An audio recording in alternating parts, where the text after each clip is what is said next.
Although now a prosperous tourist destination, Sarajevo still bears the scars of the 4-year Bosnian War. Although there are few reliable statistics available on the demographics of the city, it is thought that hundreds of thousands of people fled during the 4-year siege in the mid-90s, leaving a population of around 300,000, the vast majority Bosniak Muslims.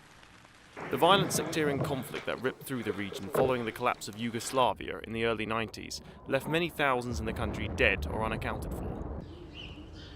The International Commission on Missing Persons was established in 1996 at the behest of then-American President Bill Clinton, with the intention of recovering the missing victims of the war.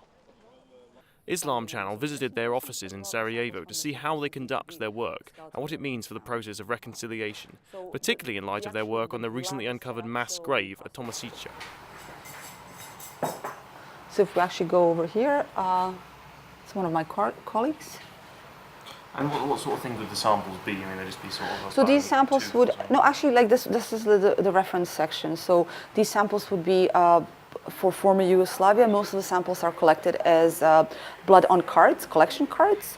So these would be just like little punches from these cards where we will extract DNA and then we'll perform the analysis of DNA. We test the standard forensic markers called short tandem repeats, and by performing the kinship analysis, we're able to connect the DNA profiles obtained from reference samples to those obtained from bone samples, skeletal remains. The recovery of the missing can provide closure for the victims of war, but it can also potentially provide closure for a country still struggling with its history and identity in light of a brutal ethnic conflict.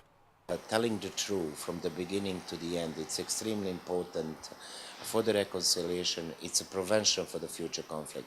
The war in the Western Balkans started with removing the bodies and remains from the Second World War, you know, using in media to spread the hate between the different ethnic groups, meaning that we are seeing our work not only to bring in the closure to this generation, but also to prevent future generations to have the similar issues. The Republika Srpska was formed following the collapse of Yugoslavia and the boycott of a referendum on independence by Bosnia.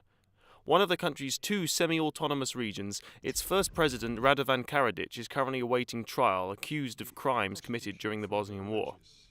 The region has been pushing for independence now for many years, and the continuing Serb nationalist rhetoric of regional president Milorad Dodik suggests that there is little hope that Bosnia will remain a unified entity. While we were in Bosnia, a group of activists, anarchists and human rights campaigners in the city of Prijedor, located in the Republika Srpska, staged a demonstration against racism and fascism. The turnout numbered just over 20 or so people, with as many police as protesters. Just outside the city lies the mass grave of Tomasica. Bosnia has a long history of anti-fascism, with the partisans of World War II hailed as heroes by modern-day campaigners. The Socialist Federal Republic of Yugoslavia was formed after the war, an authoritarian, undemocratic system that nonetheless protected and promoted a multicultural, multi-ethnic society with the motto brotherhood and unity. That is now a distant memory in a country where ethnicity has become vital to most people's identities. Memorials to the Serbian soldiers killed in the Bosnian War litter the city of Prijedor, though none exists for the Muslim dead. The uncovering of Tomasica may be bringing up memories that many would rather forget. I mean, it would be fair to say in the Republika Srpska there isn't enough attention given to the Bosniak victims.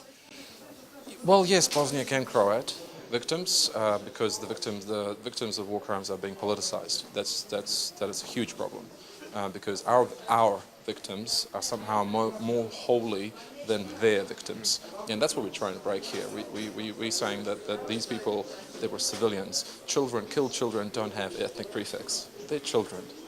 Raped women, killed women, they're women.